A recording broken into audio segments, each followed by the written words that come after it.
I can start with a bit of a good morning to everyone, and thank you for joining. Today's webinar is a part of our Regen WA Accelerating Regen Ag Adoption project, and that's supported by funding from the WA Government State NRM program.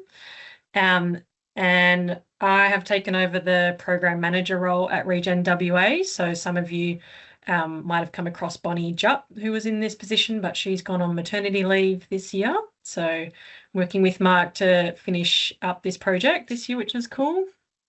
I'd like to start by acknowledging the traditional custodians of the lands on where we're all coming from today. So I've moved down to Quarramup, down near Margaret River, so I'd like to acknowledge the Wadandi Noongar people and also pay my respects to their elders past and present and their connection to country, community and culture. With us is Mark Tupman. So Mark's a biological consultant and he works in the fields of permaculture, regenerative agriculture, holistic land management. Some of you might have worked with him already or gone to an event or worked with him on a project. So Mark has a vast background in all of that sort of stuff, including community projects and research and training and all that sort of stuff. So, yep, thanks, Mark, for joining us today and sharing your expertise. Today's webinar is going to be a little bit different to maybe like a standard webinar you guys have been a part of. So Mark's going to present for about 30 minutes or so, and then we're just going to open the floor and have a bit more question and discussion time. So probably the best way that I'll manage that is if everyone mutes their mics and either put your raise your little hand on the little emoji, or put your actual hand up. We encourage you to turn your cameras on if you're able to. And then we'll just manage that. And if you've got any technical issues, just chuck any questions in the chat and we will make sure we get to them as well. And I had advertised this as for an hour and a half, but we'll just see, like it might not go for that long, just depending on the discussion and questions. And I've also put together a little feedback survey at the end. If everyone's happy to just hang around for a couple of minutes and fill that out, we'd really appreciate that. So I think that's everything on my list. So yeah, I guess we can go ahead, Mark, and see if our technical skills work as well. Yep. All right. I'll just get my share screen up.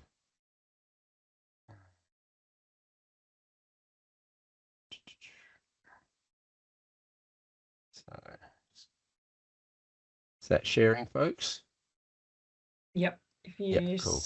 Make it a presenter. Yep, there we go. Yep. All right. Beautiful. So yeah, it's obviously coming into the busy time of year where we have a lot of there's rain coming, so there's a lot that we can do on the farms, and it's a pretty important time of year to get things right. So primarily going to talk to that, but I just want to give a bit of background information in the sense of what we're trying to achieve. And yeah, this is just one take on it, and we'll talk a lot more after my presentation and so on. I just wanted to just quickly go into a bit about what we mean when we're talking about regenerating our land, what that looks like. And this is straight from the dictionary. It's really about bringing new and more vigorous life to an area, farm, industry, institution.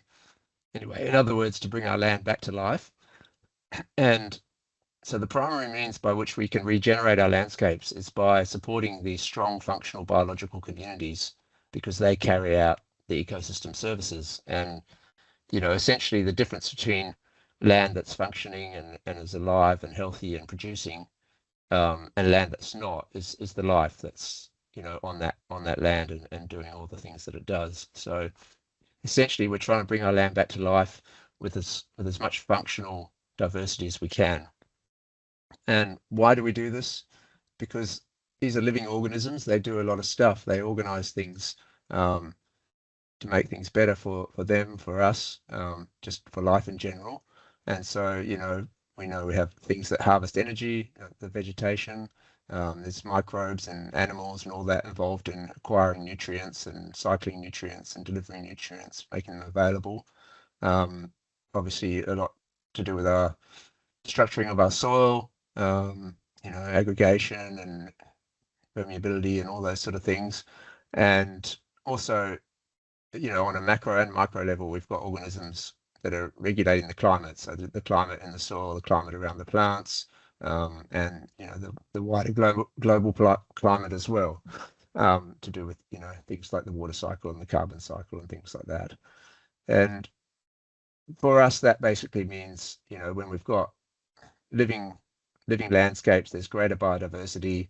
We know that the nutrition value of food is linked to soil activity. If we can get microbes involved in sort of helping with plant immunity and protection, then we might have lower pest susceptibility.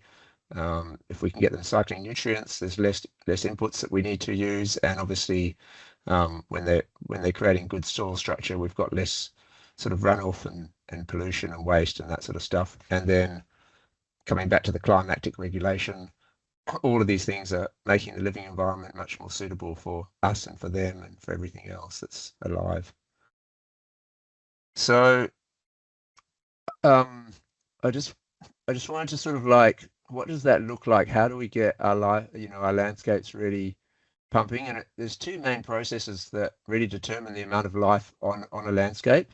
And one of them is basically the harvesting of energy, because we all need energy to, run, jump and breed and do all the things that we do. So obviously it's an important process that we need to get as much energy harvested as possible to drive all this life activity. And then, we're all made up of materials. So, we need to basically acquire these materials from the environment, from the air and the water and the soil, to build biomass. So all of us are made up of living, materials, I guess organic materials. So they're no longer inorganic, but they're part of our living bodies.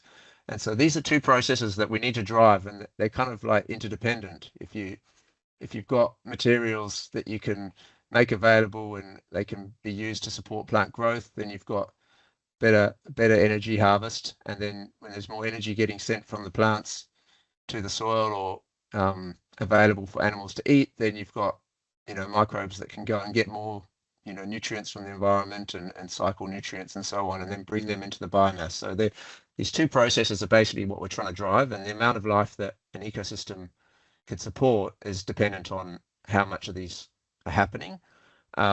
It's so important to me, this concept, that my whole business logo is based on it. So that's the logo in the middle there. On one side you've got sort of the green leaf, and on the other side you've got more the sort of like, I don't know, the cycling of nutrients, acquiring, it's more of a soil color. And this is, we were talking a bit about compounding benefits. In the title of the webinar, we've got the word compounding benefits, and this is how it happens. If we can catch more energy, we can drive more biological activity. If we've got more biological activity, we can acquire more nutrients, we can get better soil structure. That means the plants grow well, we catch more energy again, and so on and so on. So we really want to try and get past second or third base with these things, so that it then can start to sort of self-support, and we get these compounding benefits where 1 and 1 equals more than 2. And that's sort of the idea. And in a way, I'd encourage you to, if you're starting on regenerating a paddock or a farm or whatever, you kind of have to get a few things right and just get to second base at least, so that things start to work for you. Otherwise, we just continually 1 step forward, 2 steps back, or 1 step forward, 1 step back, whatever it might be. And it's particularly hard in our environment because we have this long dry summer where things can just get set back to first base every season. So we've got to look at how we can try and overcome that. So when we look at the concept of bringing our land back to life, I'm sort of presenting 2 models here, and one of them is production in terms of products. So we've got some onions growing on the left, and this is typical sort of onion production. You bare off the soil, get rid of all the weeds, and you grow some pretty dense crop with high production. You fertilize it and so on. And then on the other side, I've got an onion crop that's just grown a little bit less intensively. It's spaced out, and in this case some lentils were seeded in amongst the crop sort of as it started to sort of get towards maturity. So they didn't really compete with the crop, but nonetheless were still covering the soil and feeding the soil. Now, in the model on the left, we're going to produce more onions. There's no doubt about it. But in terms of total life production and the amount of life that's in the land, the model on the right wins that race. And so we've got this sort of battle, this trade-off. And I think, you know, when we're in the game of producing things, we just need to keep that in mind. I mean, no doubt we want to produce products and all the rest of it, but if we can keep the overall living production going at the same time, and this may or may not mean we produce more or less of that product, but ultimately our land is more productive and it also stands it in good stead. So for future crops, you know, our soil will be in a better state. We'll have more carbon, more organic matter on the surface, keep those microbes alive and so on. So yeah, it's just a concept that you want to keep in mind, is that aside from just producing things, we don't want to do it at the cost of the amount of life on our land. And a lot of the time we'll go into a field to produce a crop and we'll get rid of everything that's living, that's, you know, there, all the weeds, and that means the habitat and all the rest is gone as well. And we'll grow a crop, and then we harvest the crop. At the end of the day, we leave the land with a lot less life in it than what we started with. And that's why the land is going backwards. It's doing the opposite of regenerating, it's degenerating. So that said, you can't really, you know, to get living things growing, you need to take care of all the things they need. And when we talk about limiting factors, it can be, you know, biological, chemical, or physical factors. So, you know, we all know that, say, on the physical level, we need good soil structure so that, you know, plant roots can get in there and there's air and water can get in and so on. Chemically, we know we need good nutrients in our soil, good nutrient levels for plants to grow well. So in order to drive these biological communities, even though this webinar is primarily talking about getting a good biological community going on your land, we need to take care of all these factors. They're all interrelated. And equally, you know, we might get the soil physical properties right and the chemical properties right, but if we don't then get, you know, some plant diversity in there to hold the soil in place and microbes cycling those nutrients, we start to go backwards again. So yeah, it's all interconnected, and we need to take care of all of these three factors. And when it comes to limiting factors, you want to know what your most limiting factors are, what's really holding you back. So, you know, you might have, yeah, like I say, really good soil nutrient levels, but if you're overgrazing, for instance, then the plant community is not going to do well. So yeah, you've got to consider all of those factors and just try and find where it is that you've got, you know, you've got things that are holding you back, and if you can address them, then that's probably where you can get the most bang for your buck. So there's a number of practices that we can sort of look to help us, you know, bring more life into our land. Obviously, a lot of these things we've all come across, you know, plant diversity, keeping your soil covered, mob grazing so that you get good non-selective grazing, good recovery for plants, traffic management so that you're not compacting your soil, not damaging it with excess tillage, try not to kill too much of the life in there with inputs that might not be so life friendly. So yeah, sorry, my phone just rang. I just turned that off.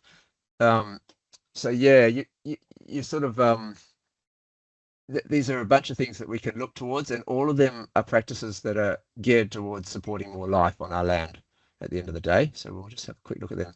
So I'm just going to start with diverse pastures, and there's a few supporting docs that I'm going to send that we'll email out to all of you at the end of the webinar. So if we do come across some things, I'll mention them as I'm going through these slides. There'll be some recipes and a few docs. I've actually got a regenerative farm action plan, which is listing some of the things that we can do in the next season just to really get things going. So we've done a fair bit of work trying to get more diverse pastures established, and it's still a work in progress, but I just want to share some of the findings that we've come across in the last couple of years. We learned a lot from this project, the Demo the Difference project in Warner Glen at the Haddons farm. We seeded it with a multi-species mix 2 years ago, and we tried different grazing regimes on it, different fertility programs on it. And yeah, we learned a lot. I mean, it was only one type of mix, and it was a mix of annual and perennial species. And one of the main findings I want to share with you is that this paddock you can see the top third, we grazed the mix once during the green growing season just to try and take out some of the bigger species like some of the legumes like the vetch and the peas and the oats and that were sort of crowding over the chicory and the plantain. And what we found is that where we grazed it, we had much better sort of persistence from species like the chicory and the plantain and stuff like that. If we'd had perennial grasses in there, it would have been the same. So on the bottom, the 2/3, we didn't graze it until everything set seed, and that's all fine for letting annual species go to seed, and we got some good summer feed out of it and all that. But the following season, once we start really grazing it, we pretty much lose all those species out of the mix. And unfortunately, because the chicory and plantain had been crowded over by those species the season before, they weren't very persistent. So we've sort of been trying these different ways of growing different mixes, how to graze them, how to get the best persistence. And this year we've tried something more. We're trying something more along these lines, where we're really cutting back the competitive species in the mix. So the vetch and the peas and the cereals, you can see we're putting in quite low rates of those, but we're going in with quite high rates of other things that are more graze friendly, and that includes perennial grasses, plantain, chicory again, some of the perennial clovers maybe, and some things like the brassicas, which are biennial, and they can sort of go for a couple of seasons. They can handle being grazed and they come back, and even things like ceradella and the clovers obviously can be grazed and still come back, whereas something like peas, if you graze them, they're gone. So we're sort of looking at using a mix like this, and we are going to graze it. We ultimately want to seed it early in the season, and we're going to graze it when just at that point where the perennial species hopefully are strong enough to not be pulled out of the ground, but before the oats and the peas and that start to set seed. It's okay if they go to flower, but we don't want them setting seed, because that tends to take a lot of water out of the soil and nutrients, and it can really, we really noticed in the previous trial that where we let things go to seed, we didn't get much persistence of perennial species. Again, it might be different because we're using lower rates of some of those competitive annual species this time, but we think we will give it one quick graze later in the season, and then we'll probably graze it again, when everything's dried off in spring, just to put things on the ground.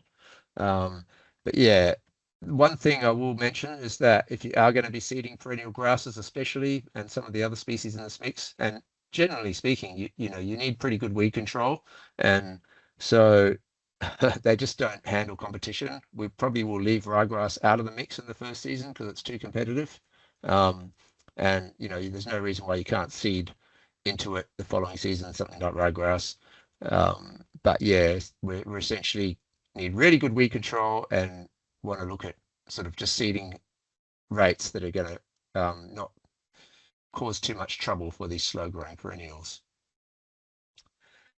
That said, once you do actually get the sort of a good species composition in there, it is good to sometimes let things go to seed, because not only do the plants get a chance to set seeds, these are the annual plants in the mix, but also the microbes that live on these plants. And if you've got a diversity in there of plants, you've got a diversity of microbes, and they're triggered to reproduce when the plants reproduce, because they know that the dormant season's coming. And so if you've got a really good stand of plants somewhere in your field, even if it's just ryegrass, clover and oats and a few things, it sometimes doesn't hurt to let things get a bit bigger. You get bigger root systems, open up the soil. And generally speaking, in Australia, we tend to graze things, I think, too much in spring.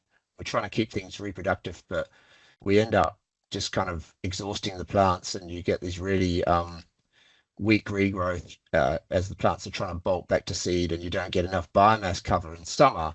And this is really important because we're in a Mediterranean climate. So this is like what a mix like that would look like after it's set seed and then it's been grazed. And at least the animals haven't eaten, as much of it as you'd normally eat, but they've put a lot of it on the ground, protecting the soil. The seed's in there, it's covered, and there's shade. There's also organic matter for the microbes to sort of live on, in and around. And yeah, this is kind of some of the strategies that we have to use to kind of get through our summer is really good soil cover, because there's no plant production at that time of year. Once we get our soil really good, and maybe with some of these perennial species, and there's plants like fleabane I see growing really well in summer, but they never last in the paddock because the cows eat them quickly. But yeah, we ultimately would love to have some green plants in there over the dry season, or at least sitting dormant in the soil. But second best bet and most important is to keep that soil covered and protected. And these fields really come away well in autumn. Grazing, really important.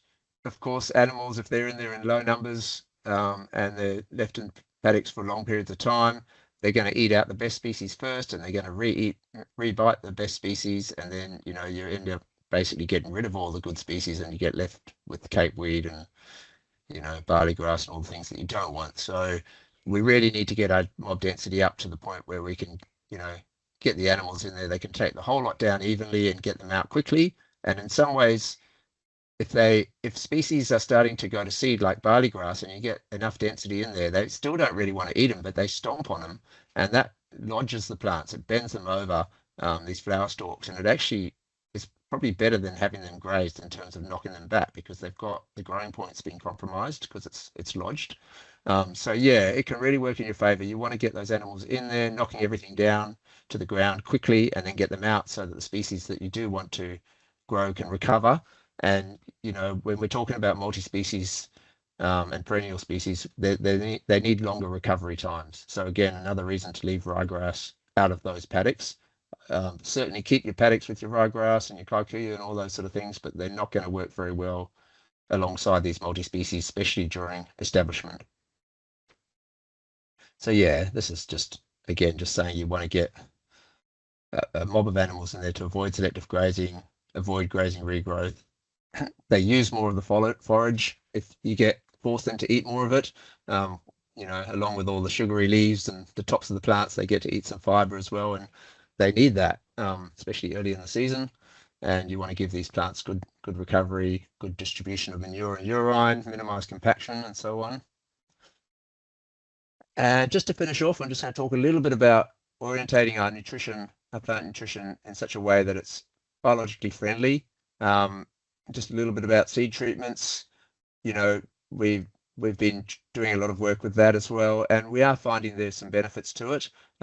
This is, for instance, some pictures of seeds that were treated. On the left of both these pictures, they were treated, and what we often find is you don't see always a huge amount of difference in the biomass up top, but you can see the peas on the left are a little bit greener, but their root systems are bigger.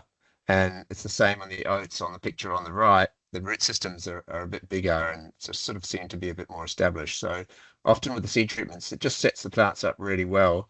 And yeah, we haven't done proper trials with this, but I do a lot of this sort of stuff where I'll do pot trials, and I'll get the crop that we're going to grow and the treatments that we want to try in the soil that we're going to grow them, and we'll give them a go side by side with a control where they're not treated, and just see if there is any difference. So this particular pot trial, we just had the tomatoes growing in garden soil on the right hand side, nothing else.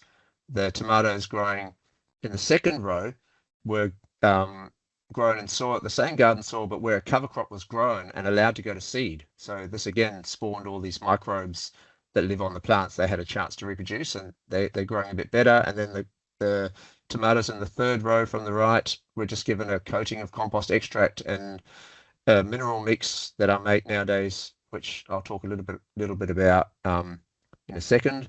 And then on the last row, we had a combination of both. So we had the soil that the cover crop was grown in, and we also used the compost coating. And there's a massive difference in this particular case. It's not always that startling, but yeah, in this case, it was well worth the treatment of the compost extract and using that soil that was full of microbes from the cover crop to start the tomatoes off.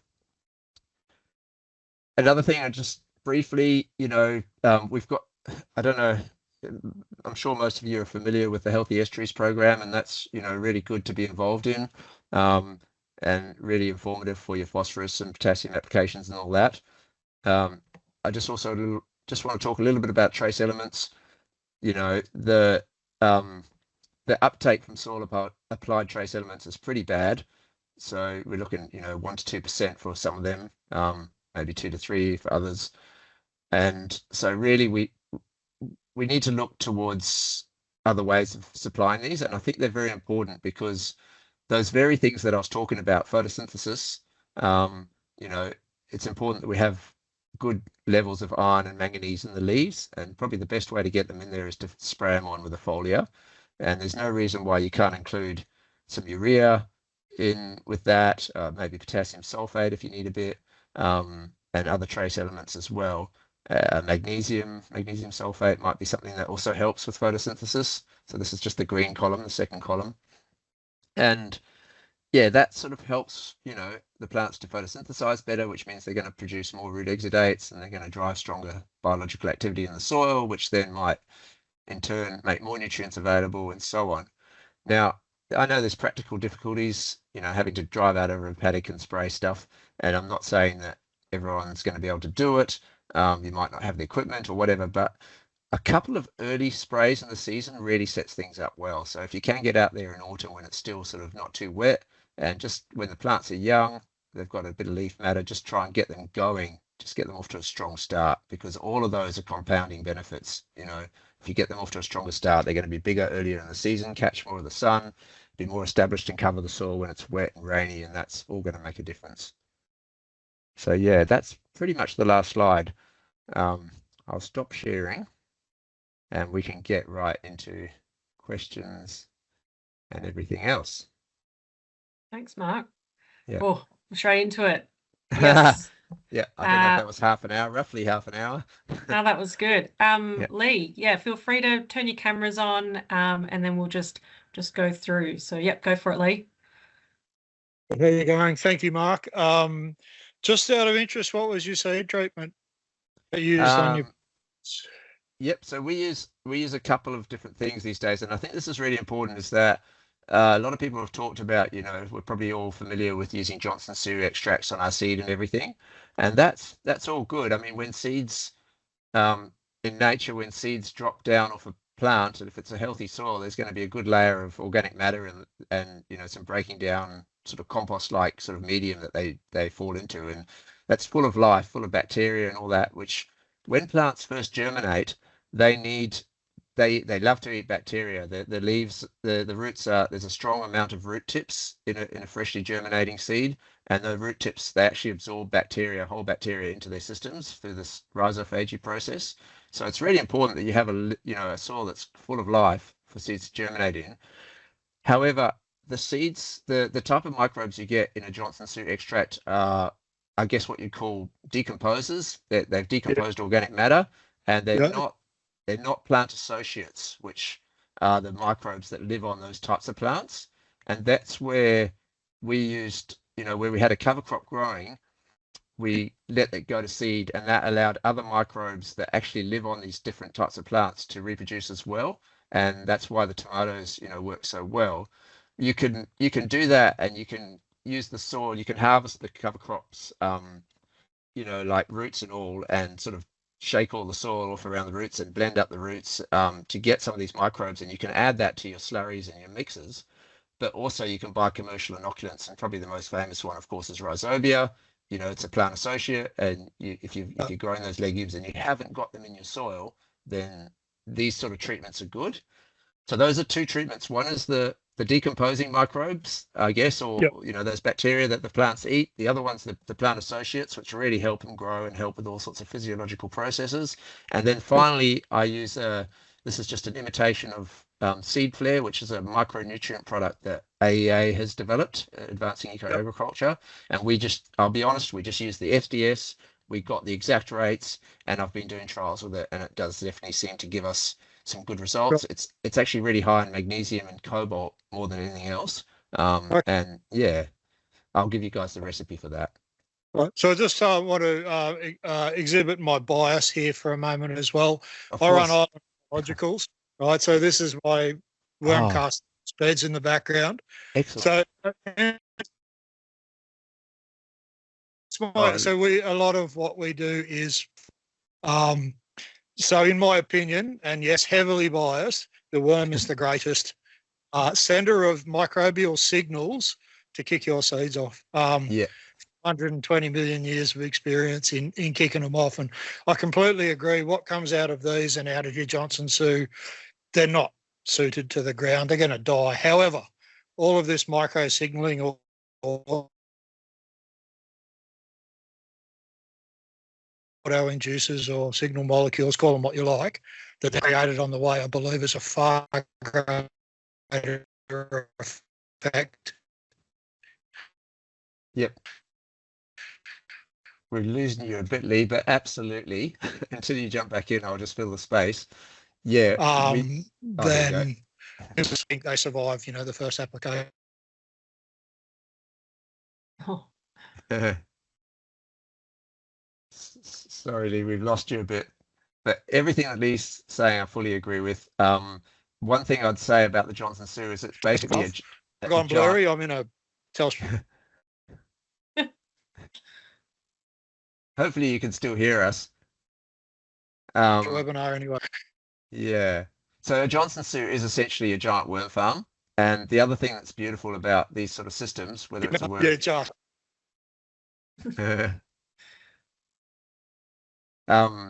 The other thing that's beautiful about these worm farms or the Johnson Sues is you're letting the compost get really mature. And by the time a compost heap's really mature, like Lee was saying, a lot of the microbes die when they go out into the soil. But if it's really mature, then what happens is a lot of them have eaten their food source and they go into dormancy and they reproduce. So you actually get these spores and cysts and eggs of microbes in the compost, which do actually, totally what he's saying, the signaling is probably most important, but you also get dormant microbes that have a better chance of surviving out in the environment. So really mature worm castings is, I think second to none when it comes to seed coating, sort of do-it-yourself seed coatings, along with, maybe some of the inoculants. Not, but if you can see this bed, there's over 12 months of travel from the top to the maturity factor. This top is very volatile. It's very active.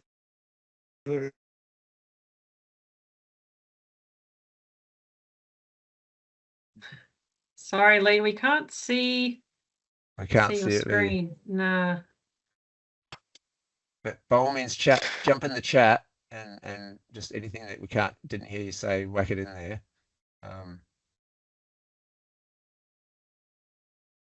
Does anyone else have any questions? If we're talk a bit more about seed inoculation or that sort of part of preparing.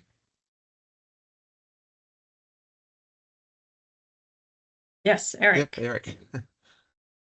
So maybe not so much with the seed inoculation. Look, absolutely worthwhile. I've got good experience with that as well. Trying to certainly see the benefit of that with the roots.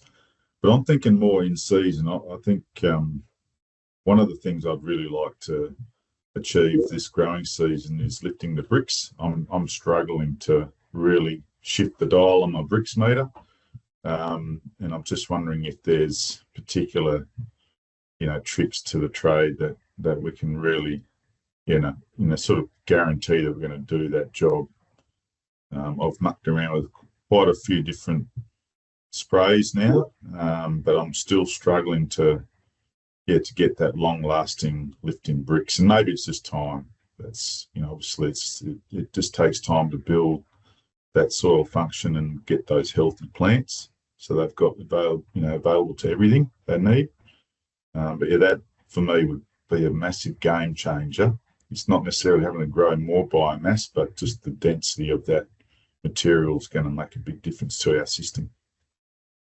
Yeah, you've been doing foliars, hey, Eric? Yeah, I've been doing foliars for about 2 years, 2.5. I sort of started about 2.5 years ago. Yeah. This year I'm going to go into pretty big again. I've done a lot of stuff with the trace elements. Have done foliar in as well a bit with Volvic. I really like the fish hydrolysates. It's a bit of a complete package. Yeah. But there's lots of things. Some of your recipes have followed a fair few of those. Yep. Have you done side-by-side controls with your foliars sometimes against the, like something you didn't spray, just testing the bricks the next day and seeing if it's... Yeah, I have. Yep. I've done that with a squirty bottle as well. Just different treatments. Not much response, or not a lot really. Not much. Not Yeah. so much that I go, oh wow, that's fabulous. Yeah. Yeah, So for me, I think that could be a real game changer if I can get that to work. yeah. Yeah, I think it's like, when you just hit them with that first foliar spray, just one off earlier in the season, it takes, all these things are compounding benefits, and it does take time, I've found, to, and foliar sprays are tricky because you've got to get a couple on, because as soon as that some of the nutrients are not very mobile, and you get it on and it hits those first leaves, and then new leaves grow on, and they don't get the hit, and unless the actual microbiome's delivering them, you've got to keep on putting these foliars on. And when they do foliars in a horticulture program, it's every sort of 10 days to 2 weeks. There's another hit. So I know that's practically difficult, and it may not cost benefit work out for people. But if you're going to do any of them, do them early in the season. And obviously it's no replacement for a good soil program as well, with your phosphorus and your nitrogen and your potassium and all that too. Yeah. What about timing as far as when you put the cattle in to get the use out? I'm sort of thinking, certainly agree with the early application. Sort of once we've got leaf sufficient to absorb anything, we'll put it on. Yeah. But coming around for that graze, some things I've read that the bricks doesn't stay high long after some of these foliars. Yeah. So to utilise that high bricks, you got to graze pretty soon after you spray, which is maybe a bit counterintuitive in other respects, or not. Yeah. Yeah. There's kind of like I've seen graphs where you hit it with a foliar spray and you get a bit of a bump, and then it drops again, and then you hit it with another one and you drops again, and so on. But each time after 2 or 3 of them, the drops are less significant, because hopefully it's driving more photosynthesis, more biological activity, and in an ideal world, not saying it's always going to play out that way, but yeah, in terms of grazing, I like to do it sort of around the middle of the cycle. So I mean, with some of these species, we've got quite long recovery times, so I like to give it a bit of time, just to put some more leaf matter on, so at least you're hitting those leaves with the foliar spray. I mean, if I could do it more, I would do it more often. I'd probably do one sort of a couple of weeks after grazing, and then another one a couple of weeks later, and then bring the cows in after 6 weeks or 8 weeks or whatever. But probably somewhere in that middle road is probably where you're going to get most leaf coverage. And also, I don't know if the bricks is going to stay all the way until the cows get there, but it hopefully will help a little bit. It's still work in progress, Eric. I mean, we're all sort of we need to do more trial work on this to really quantify it. I haven't seen enough of it. I mean, I know in horticulture it's extensive, but in pasture situations there's not a huge amount of it yet. And yeah.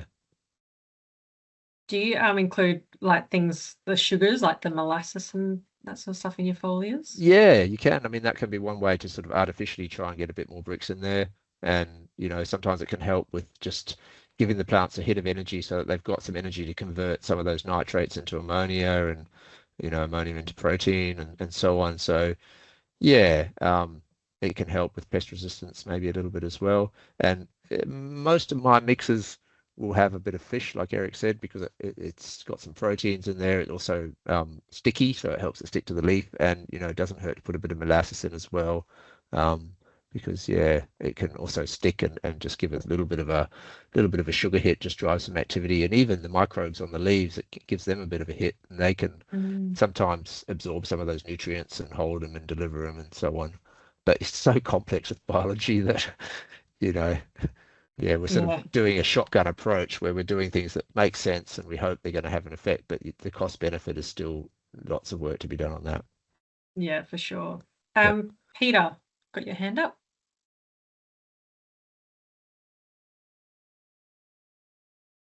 And you're on mute in case you've started talking. I did. I thought you would unmute me. But anyway, I've got I mean, obviously, we don't want to be using weed killer if we can avoid it, but I've got patches in paddock, a few paddocks actually, that are just weed, even though it was after the fire and it burnt everything off in patches where it really burnt hot for a long time. I did throw seed out there, didn't really take. All I ended up with is a whole lot of flatweed, lotus and stuff. Yep. Now the question is, with my own equipment, I've got two options. One, I could, I mean, obviously graze it, and then if whatever there is there, and then spray a mixture of glyphosate and a bit of bidsulfurin perhaps, and then plough it, really disturb the soil, and kind of start afresh in patches. Or otherwise, I could run over it with a fairly aggressive pasture harrow that I've got that puts grooves into the ground. And I could use that instead of the plough, which is obviously not going to disturb the soil nearly as much. But where the soil really seems to be dead, I'm just wondering whether I'd be better to do it intensively with the plough and put a whole lot of seed there rather than with the harrow and a lighter covering of seed, I suppose. Yep, cool, Peter. I've seen your place, so I've got a rough idea of what it looks like. And yeah, definitely, the weeds that you're getting are a sort of effect from that burn off of organic matter and the hot temperatures and everything. And essentially they're probably good plants to have in terms of, fixing the soil up, but not so good for grazing. So we want to sort of do something about that. I'd suggest that if you are going to do those measures, and I think they're good, that's a double-pronged approach of cultivation and herbicide is really going to be effective. But I would probably do it the other way around, where I'd let things germinate. I would then till it where there's moisture in the ground, and at least then you're tilling green stuff into the soil.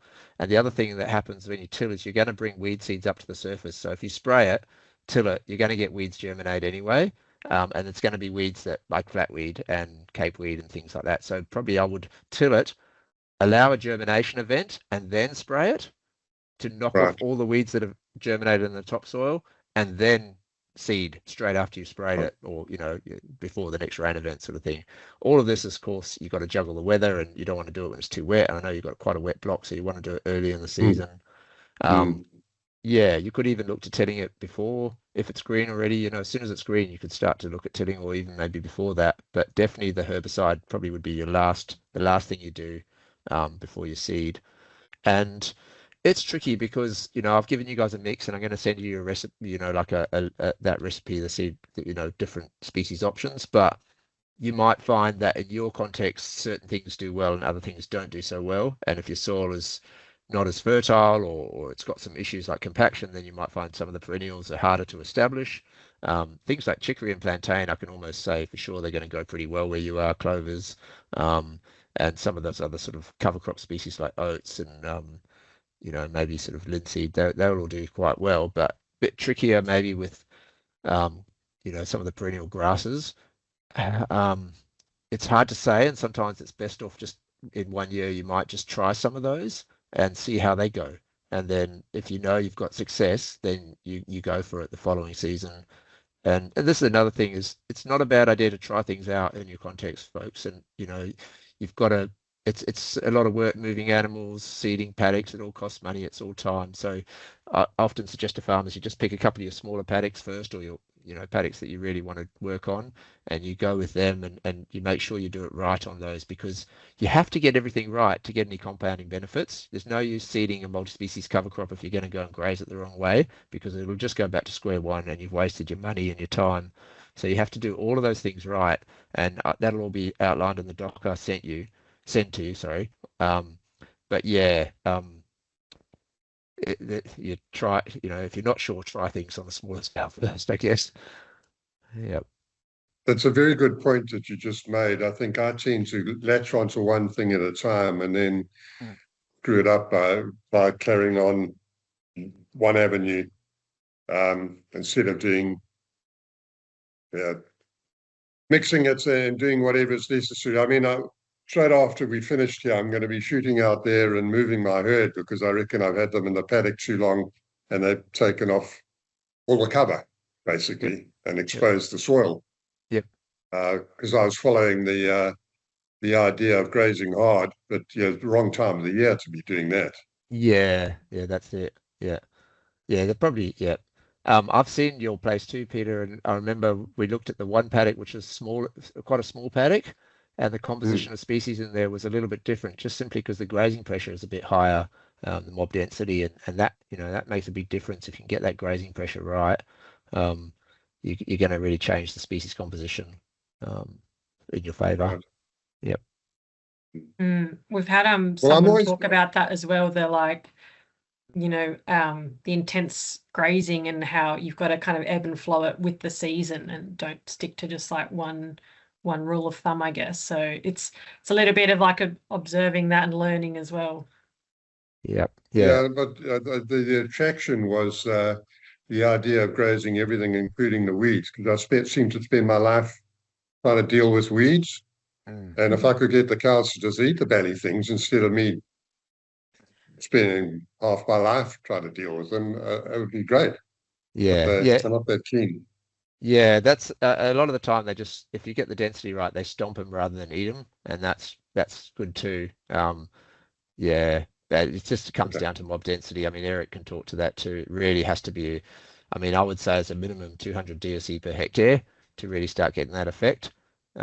Which, depending on your type of cows, you're looking at 40, 50 cows per hectare or whatever it might be. Yeah. What do you reckon, Eric?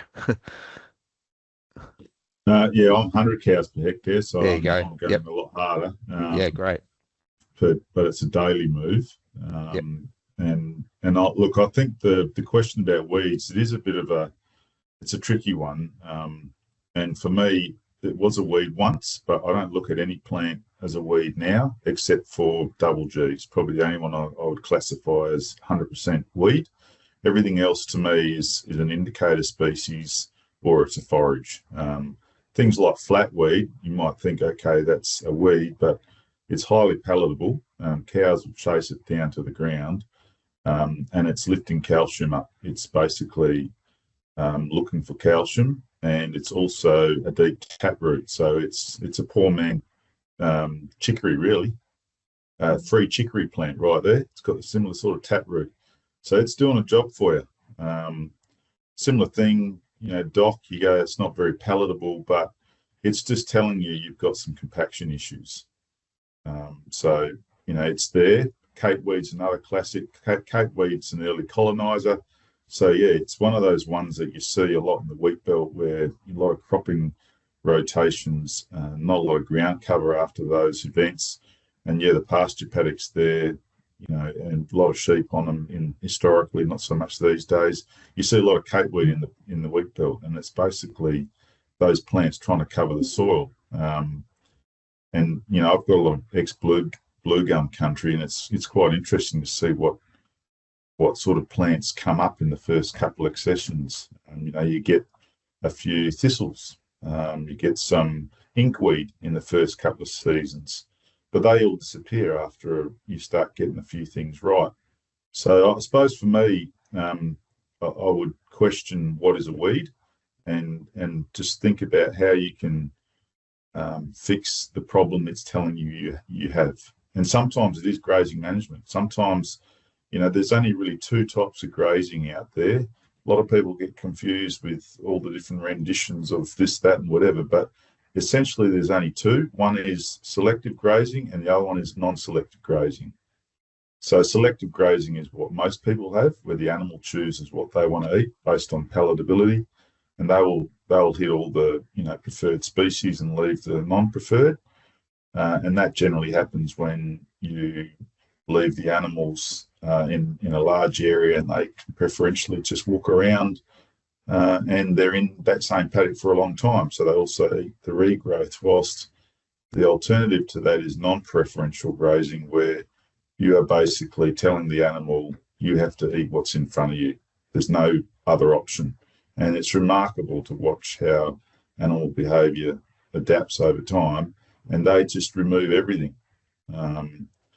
So I've got paddocks where I've got bulrushes this time of the year, and they're eating the bulrushes, and the cows are mud fat. So it's not that I'm starving them to eat the bulrushes.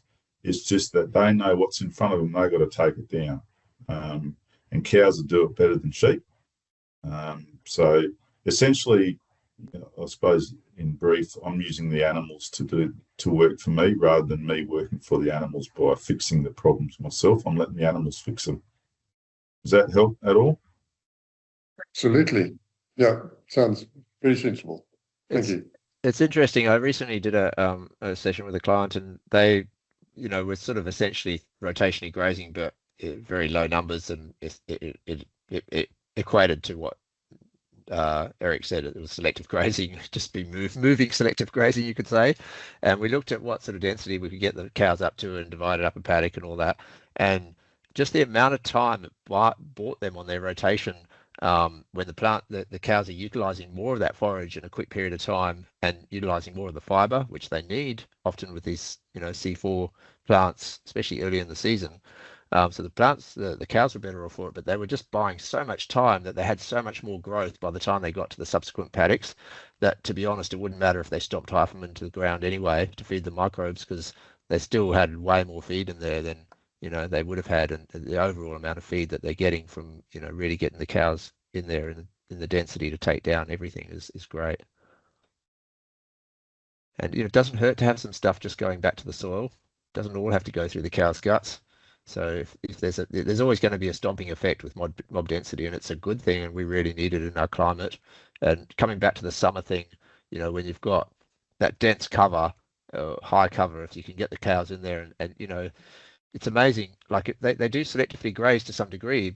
They're always going to go in there and they're going to get the best food out of it, which is maybe a good thing in summer because the food quality is a little bit less, but they still get everything on the ground, so they get a good feed out of it. The fibrous stuff that they can't eat goes on the ground and it feeds the microbes, and they still manage to maintain really good condition on that, which essentially selective grazing combined with stomping. But it's not selective grazing in the sense that they go in there and they take one plant and leave the rest. They're still getting everything on the ground. So yeah, and then essentially you only can graze those paddocks once in summer, because once they've been in there, they've eaten all the best stuff and everything else is down on the ground. So you've got to sort of set up your summer plan that way, where you move through your paddocks and you don't come back to them until the following season. Just, I don't know if there's any more questions, but just one more thing, just while I think of it, in terms of getting all these things right, because I gave you guys a few different practices or tools or things that you can implement. I'd say probably grazing's at the top of the list. If you can get the grazing right, it's going to make all the difference. Probably spend your time and effort there before you get into multi-species pastures and seeding and spraying out weeds, and then then maybe get into trying to increase your diversity by getting some better pasture growth. But that said, there's just a slight caveat, and that is that if you've got limiting factors, like say you've got a really poor pH, then you might not be able to grow good enough fodder to actually graze it properly. I know one farm where they have some belted Galloways, which are a type of cow that doesn't really utilize as much of the poor forage as you'd like, and they've got really acidic soils, and they're pretty much growing very poor fodder, and they're trying to sort of rotationally graze it to improve it, but because of this limiting factor, it's not improving. And also they're struggling because they can't really get the cows to eat as much of the forage as you want, because they're just not getting enough out of it. So in their situation, they need to address those soil constraints first, to just try and grow a little bit better forage. So yeah, it's looking at your limiting factors, but definitely you've got to get your grazing right. I'd say grazing before getting into seeding good pastures, and then all that stuff that Eric's talking about, getting your bricks and all that. Yeah, it's all important. It's all interconnected, but you've got to have your grazing right for any of it to work. How do you get that enough pasture growing, I guess, to support, a higher density of livestock if you're kind of starting at, a lower base? Well, yeah, either Eric, you jump in if you want to, but yeah, essentially, I unmuted because I was going to hit that one. I think it's a very important question, and it's about understanding your carrying capacity and then your stocking rate. So your carrying capacity is something that's more of a DSC rating for your farm, and your stocking rates, the animals that you currently have on it. And you probably want to have a very conservative carrying capacity or stocking rate in those first few years, where you're trying to grow more biomass than you are consuming. At the moment, the price of cattle is pretty high, so it's probably not. And maybe people are a little bit destocked based on a couple of dry years. So maybe it's also an opportunity to try to rebuild some of your soil function and your plants to get that biomass up and away, rather than trying to, have optimum, if you like, or higher stocking rates. It's just one of those things where you probably need a few seasons to build that ground cover and that seed reserve into your system. And maybe that time is good right now. It's certainly something I've had to do over the last few years. But I suppose the decision making for today would be, I absolutely strongly advocate for deferred grazing after the break of the season. For people to chase, when a plant's coming up at a cotyledon stage, if you were to graze those plants there, you will smash your production potential for the whole year, particularly into spring. So the biggest tip right now is have a sacrificed paddock or a confined feeding, whatever rendition of that you like, but to have a mindset where you want to let your pastures get well and truly established before you commence your grazing. You're going to really improve your whole grazing program just by doing that simple thing. Well, it's not simple, it takes a bit of thought and effort, but as a principle, you're going to get a lot of reward for effort if you can just let your annuals get going after the break of the season. And when I'm saying that, you want to be 6 weeks of growth before you're putting animals on that. And then be careful how much you graze in that first graze. Yeah, that's a really pertinent point. Thanks, Eric. I can see there's more questions, but just to follow on with that a bit. I think that, like you were talking about stocking rates, which is very different to your mob density. So like Eric was saying, the overall carrying capacity of your land, it might be lower, more conservative, but in terms of density per graze event and paddock, that's where you want to get that density up. And that just comes down to making the right size area for the amount of animals you've got for each graze event. The other thing is, we were talking about these multi-species and perennials and stuff like that. Their place in the system is not necessarily to grow more biomass. It's to improve soil, but also to create more feed on these shoulders. And essentially, you want those sort of species that are going to come away a bit earlier in autumn and last a bit longer into summer, so that you can save your paddocks and let your ryegrass and clover paddocks set seed and get some good biomass on there and good cover, and also to defer the grazing as you start the season, which is really, really important. So some of these things are not about growing more food. It's about filling those windows and then ultimately enabling you to grow more food across the farm. Okay, that was it. Thanks, Mark. Really helpful. Margaret, can unmute yourself? Thank you. Hello, thanks very much for all of this discussion. It's really very interesting to me. I'm quite new to this area. I have been living on this property for quite some time, but haven't been doing or farming it as such. We've leased out some of our paddocks to neighbouring farmers, and they've done various things. But I have got one paddock which is 44 hectares that sits in front of the house, and it's bare, absolutely bare at this time of the year, and I find it extremely depressing the way it ends up in summer. I think it's been overgrazed and it hasn't really been managed very well by the farmers that have actually been using it. So I hear all of these things that need to be done, but I just wonder what is the first step. I've actually asked for some soil testing. I haven't got the results back yet. The farmer that's managing it at the moment is saying he wants to put superphosphate on it, which I feel nervous about because it probably would kill any microbes that are there, but I don't think there are any microbes other than bacteria.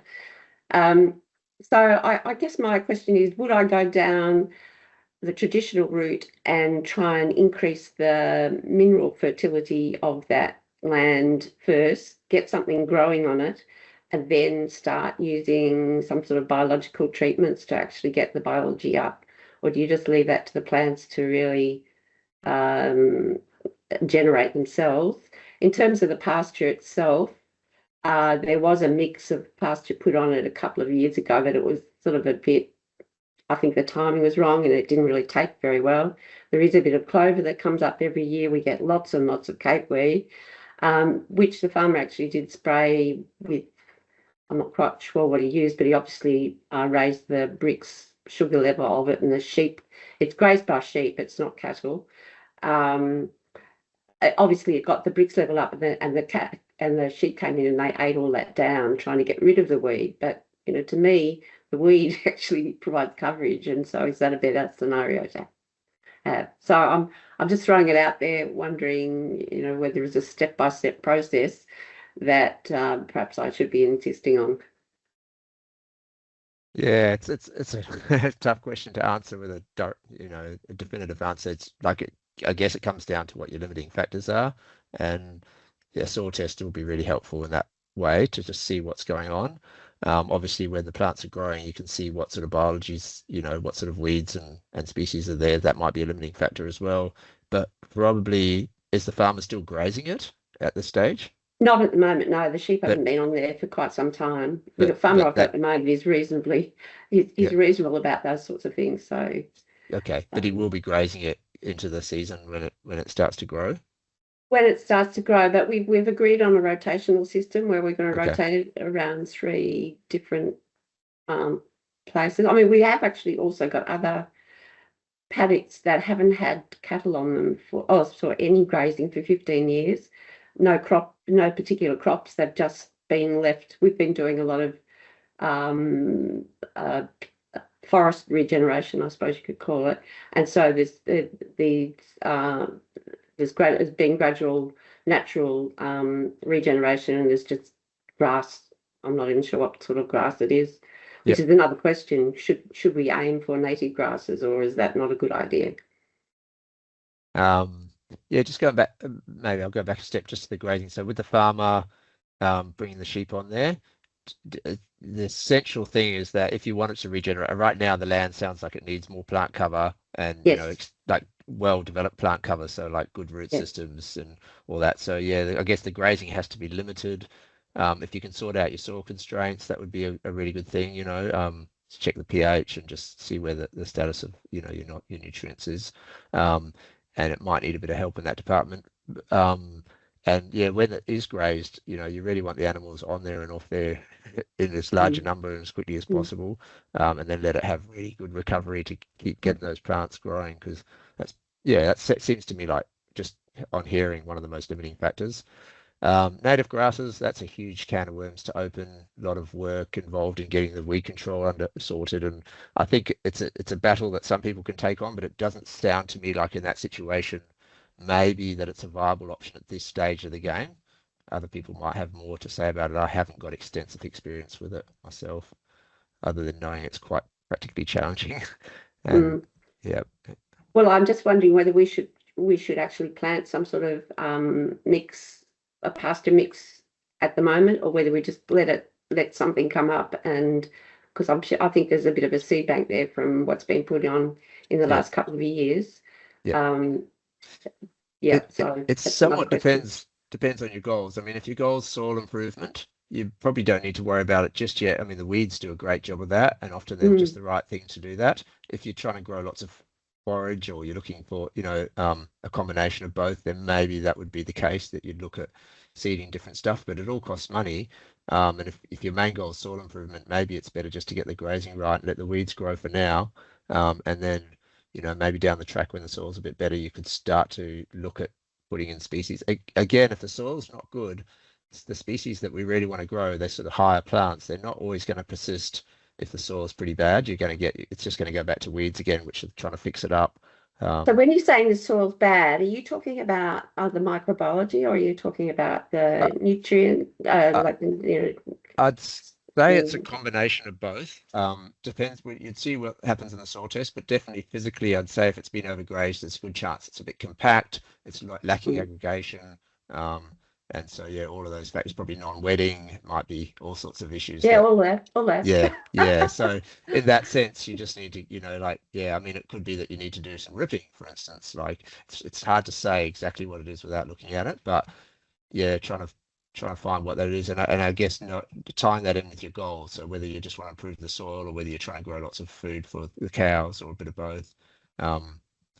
Getting in there with a penetrometer, just seeing what the compaction's like, if it's really, or even just a spade, trying to dig a hole. If you can't get a spade in there when it's wet, when it's moist, then it's probably a pretty big factor in terms of limiting your ability to grow things, and maybe just a rip, would really help open it up or whatever.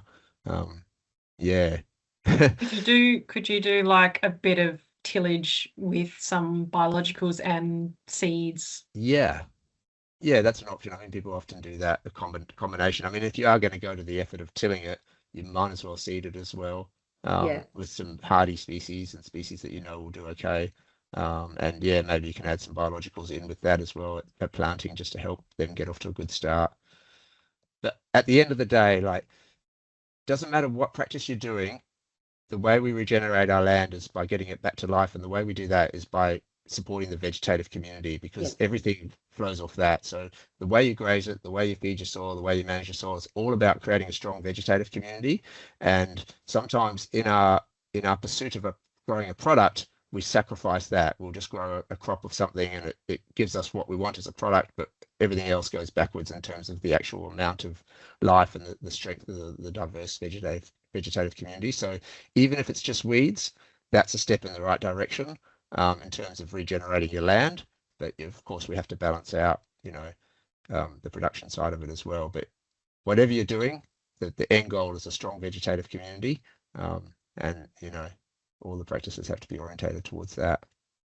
Okay. Well, just one other question before we go on. If I was to get biologicals, what's the best way to do that? I mean, there are products available I've seen from the East, but I wonder whether those sorts of products are sold here, or where you're talking about the follicular sprays or the worm castings. Yep. Yeah, I didn't really talk about biologicals in the presentation. I thought about it, but it's something that probably for me is the lowest common denominator in terms of it costs a lot, and the effect that you get from it's going to be a lot less than what you get from grazing properly and all of that. They've mixed results. There's still lots of work to be done on it. I would say that if you are going to use biologicals, the best time to use them is at planting, when you're just helping plants get off to a good, strong start with a strong microbiome, and maybe earlier in their season. But in terms of just spraying out biologicals on paddocks, and it's okay if you've got them, if you've got lots of them, but if you're buying them in a bottle, that's going to be a very expensive process, and it's probably not going to give you the results you want. So yeah, just try and get, also you include them with your foliar sprays, like the fish and the molasses, and that can help, with just making the nutrients more available and stick and so on. But yeah, I'd assume you'd have to have plant coverage anyway before you put those on, because if you just put them in the ground, they're not going to have much to feed on, are they? Yeah, ultimately you do it with the planting, so that way the seed germinates and the biology, they start that association straight away, where you've got the seed germinating, it starts to interact with microbes, and also just you're stimulating the biology around the seed, so that there's more of those secondary chemicals released, and they're in the stuff you've applied, and then also the plants can eat the microbes. It's important to have lots of microbes for plants to eat when they're young. So if you can get a rich medium in there, that really helps. Great, thank you.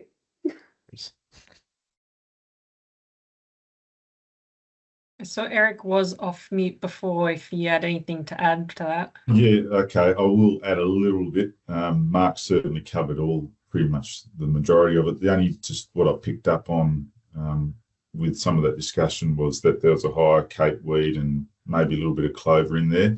What I think, and then ground cover over summer. To get ground cover over summer, you need to have more grasses. Things like cape weed and clover, when they die or senesce at the end of the season, they shrivel up and they don't give you any ground cover. You just get a lot of bare earth. That's one of the big problems with cape weed coming into the back end of spring. Once they finish flowering, the leaves will shrivel up and die off. You just end up with a bare paddock. So for you, I'd be trying to get as much grasses into your paddock. I don't know exactly where you are, but I would be trying to manage the grazing so that you're preferentially supporting the grass population. Or if you don't have grasses, I'd be adding to seed something in, whether you go with the big seeded stuff like a rye corn or a triticale or an oat, or you go in with some of the cheaper grasses that you can get out there.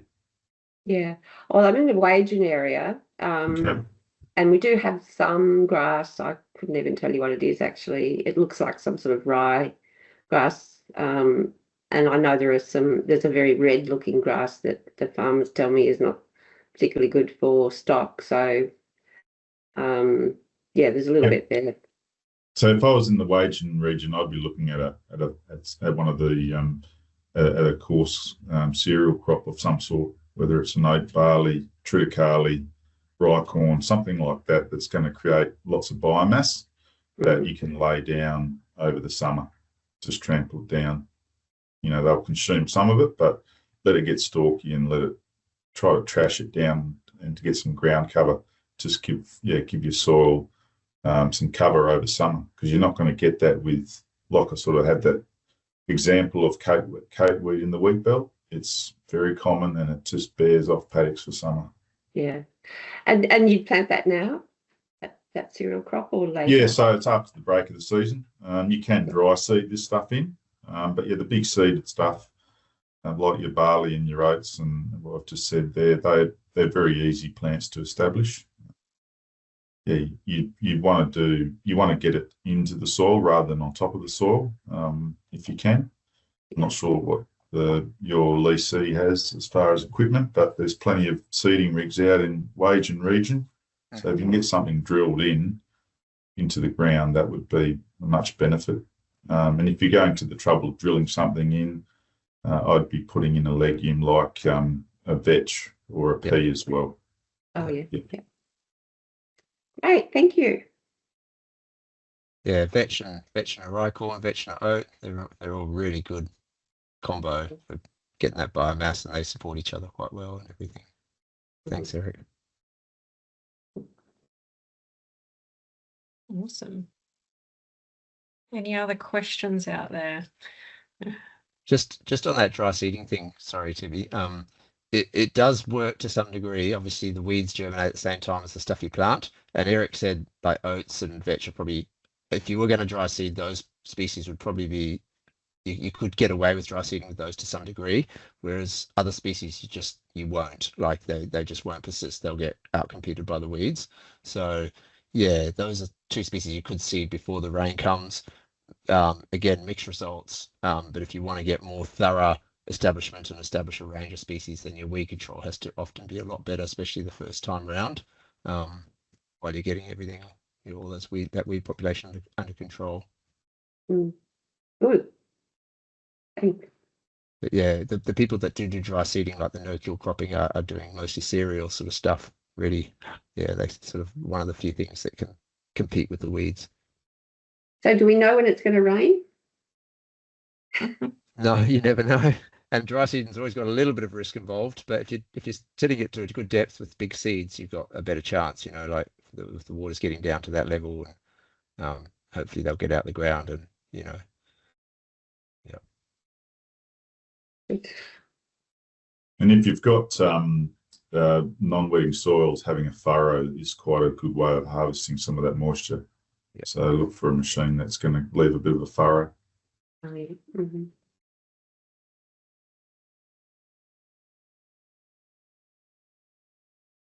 Awesome.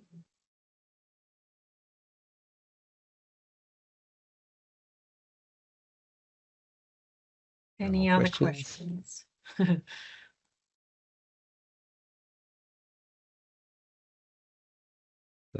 We will send a few supporting docs with all that, folks. Mostly the plan. Like we've just got a plan which just goes into some of all those areas. You might not do all of them, but there are things that you can do. And then there's just a few recipes that I'll include, which again you may or may not use, but they're just there for prosperity anyway. Seed mixes and so on. Right.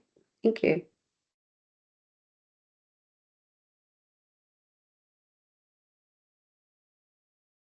Do you ever do like another round of seeding later in the year, Mark? Like to get different things growing at different times, or you wanted some things to go to seed and then some not, or I guess that's more about your grazing, but yeah, it's challenging to seed into a multi-species mix, especially because selective herbicide options really reduced because you've got a mix of broadleaves and grasses and legumes and stuff. So generally not, to be honest. Like once you've got a good stand growing, and you really want to take advantage of the autumn, like where you've got moisture to grow things and it's still warm enough, and to set any of that back by having to get rid of stuff to plant more, in winter or spring is a bit defeats the purpose. And often people will go try and do these, warm season cover crops, and they have to get rid of what's already growing to do, and they set the soil backwards.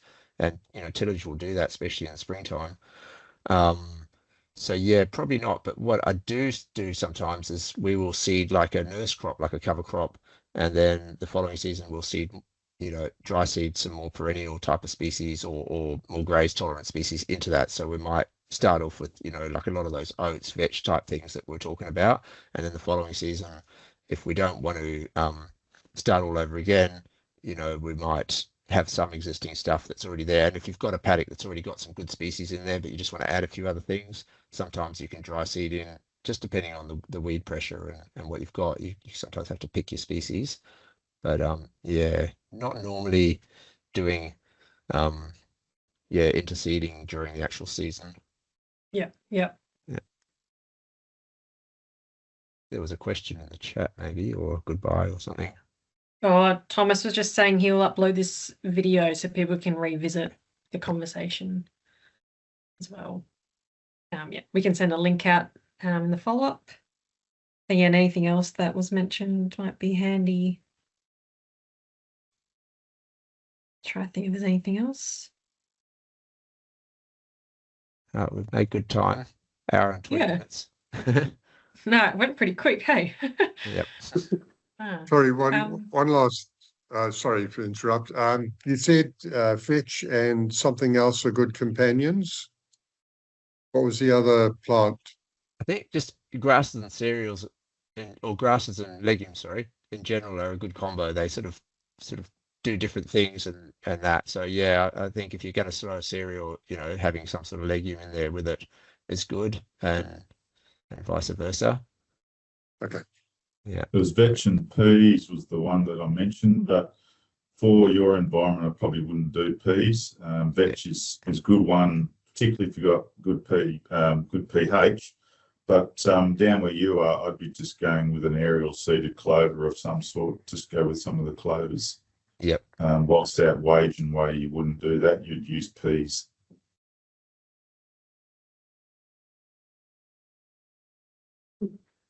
Thank you. So, well, if there's no other questions, and if you think of something later, Mark's contactable by his Proactive Ecology business. But if everyone's happy, I'm going to try and do this survey thing, which hopefully won't take too long, and it's a bit of fun, hopefully. So I'm going to give it a go. Yay!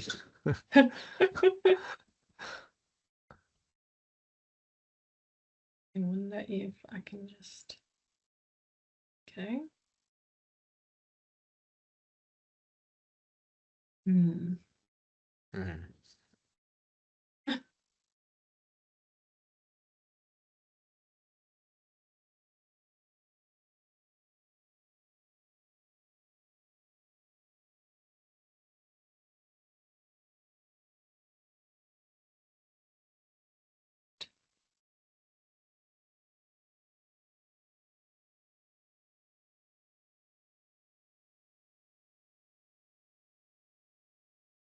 Oh, we love technology. Are you trying to share your screen, Tibby? Oh, I'm trying to do a Mentimeter. If you share your screen, you should be able to do that. Oh, should I just do it from the website? Yeah. I'll do this.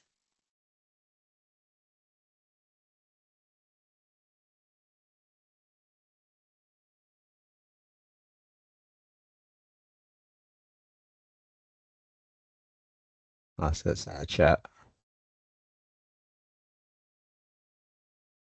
All right, I'll just share my screen and see if that works.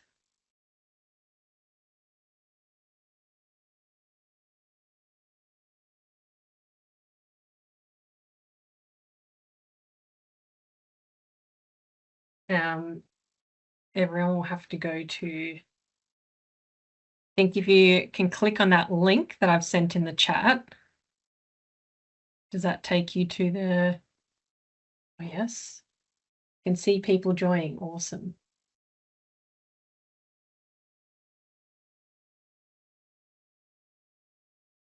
How many people do we have? 11, so I need 10 participants.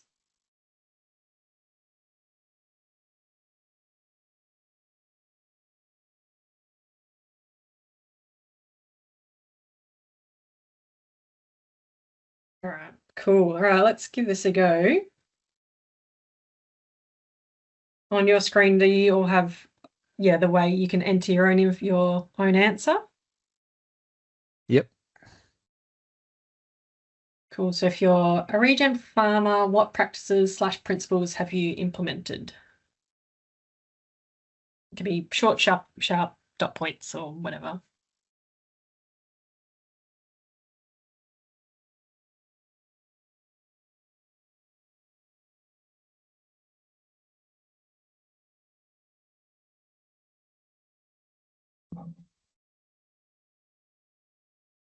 And then they'll pop up on the screen.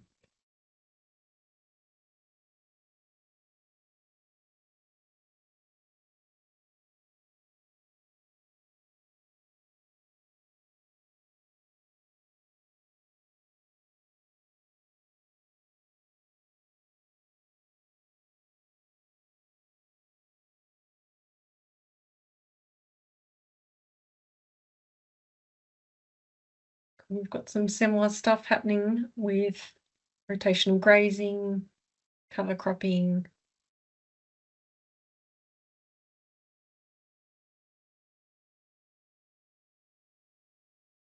Diversity and density as well.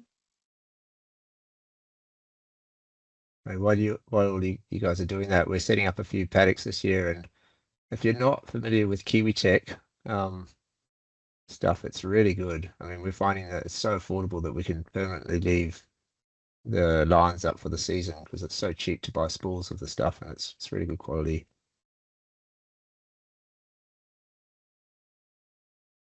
You can just go to their website and order. Sorry, Mark, what did you say that product was? It's Kiwi Tech, just Kiwi as in Kiwi and TECK, and they have a website. You just order. I think you can get like a spool, over 200 meters of line for less than $40. So obviously you need all the connections and stuff if you're going to do, but they've got everything there. All right, we're on the next slide. So these, I think you can just slide it across. So lows on the left, highs on the end. First one is your knowledge before the event. Second one's your knowledge after the event. Third is how likely you to share this information. And then fourth is how likely you to implement something that you learned.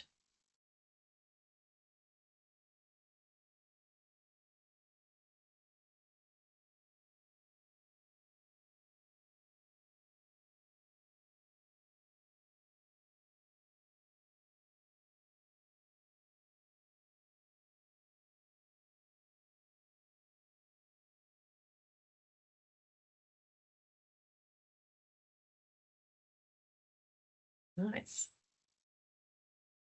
I always like seeing that people have learnt something. It's improved from before the event to after. Jump to the next one. If you did learn something new today, if you're able to share that one piece of information.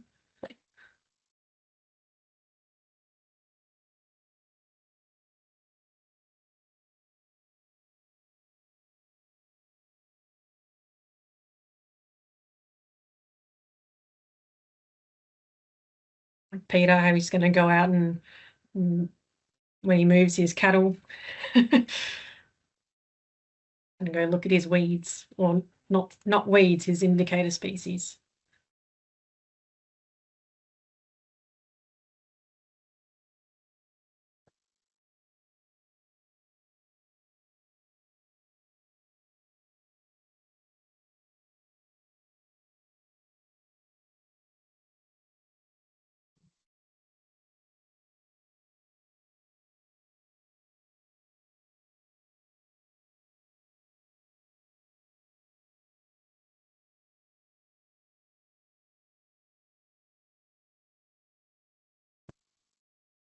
Hey, while everyone's typing away, there's another thing I would love to share is Mark did a really lovely podcast on Grounded Live late last year. Hopefully, people have had a chance to listen to that. But if you haven't, it'd be great to put the link up for that because it's a really good dive into how to develop high performing living soils. Really well done, Mark.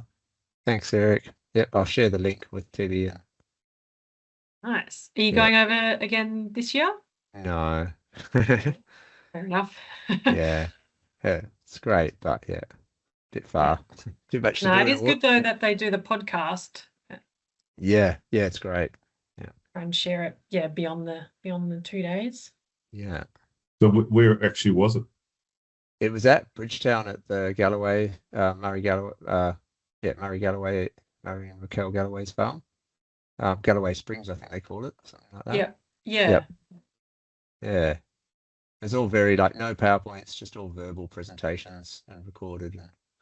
But yeah, lots of interaction, lots of good stuff. It's pretty fun. It's like a festival crossed with a regen conference. Yeah, like no, a it sounds music really festival. good. Yeah, good food. Anyway. But All yeah, right, definitely put a lot of love into that presentation, Eric. Thank you. Next one is your actual first new action or tool that you might implement after today. Whether that's, going out and seeding, doing a soil test.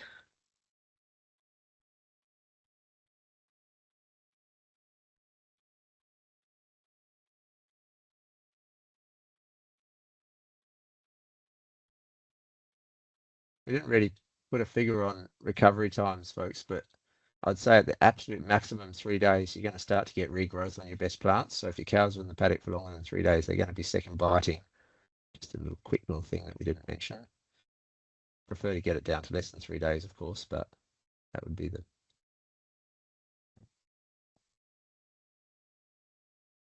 Does that apply for sheep too? Yeah, any grazing animal. So basically they graze it and then the plants start to regrow after a couple of days. And then, of course, the new shoots that they regrow, they're very tender and succulent and delicious and inviting. And so they'll take a second bite and those plants are just trying to recover and get some more leaves up to put some more reserves back in their roots after they've been eaten. And so, yeah, it's really detrimental if they get those second bites on things.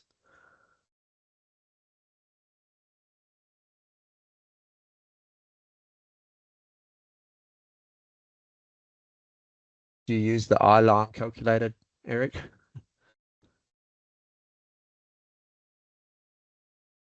Yeah, I have used that one. We've built another line calculator into the department's nutrient mapping calculator as well, or the nutrient calculator, which is cool. found on our Agri website or DPERD website. Cool. All right, I'll jump to the next one.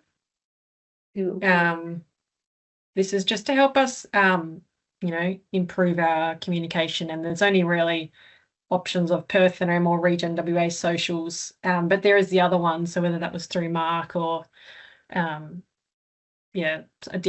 group that shared the event, then that just chuck other down.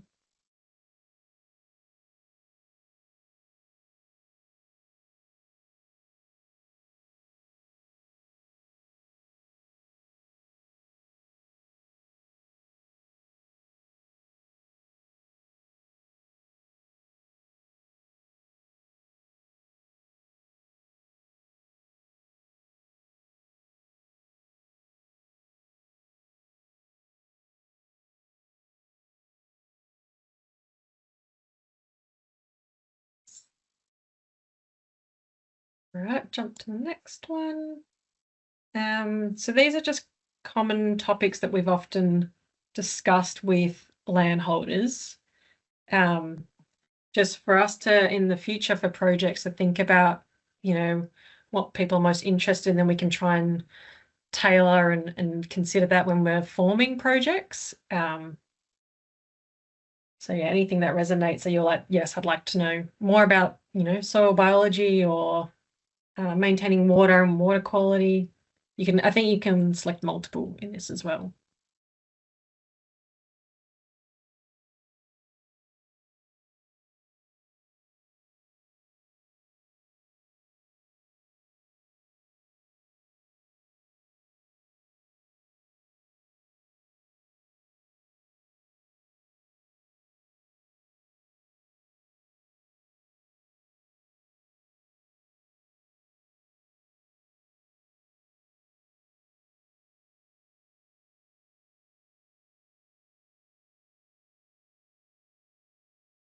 It's often pretty common, just want to learn more about everything.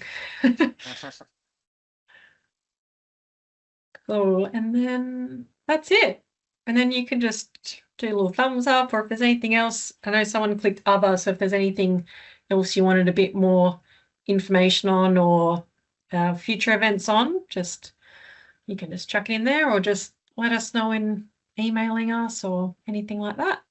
But yeah, thank you everyone so much for taking the time out to join today, and Mark, thanks so much for facilitating that and sharing all of those tips and tricks. And we will send out a follow-up email with all that stuff Mark talked about, including his Regen Ag action plan, and other links to resources like the podcast and things like that.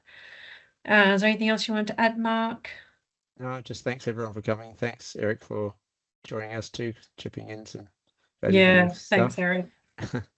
And yeah, good luck with it all. Busy time of year. Make the most of it. Get those seeds in the ground and just do your rain dance. Yeah, awesome. All right. Thanks so much, everyone, and hope you enjoy the rest of your day. Thanks, Tibby. Yeah, thanks very much. See ya. See you, folks.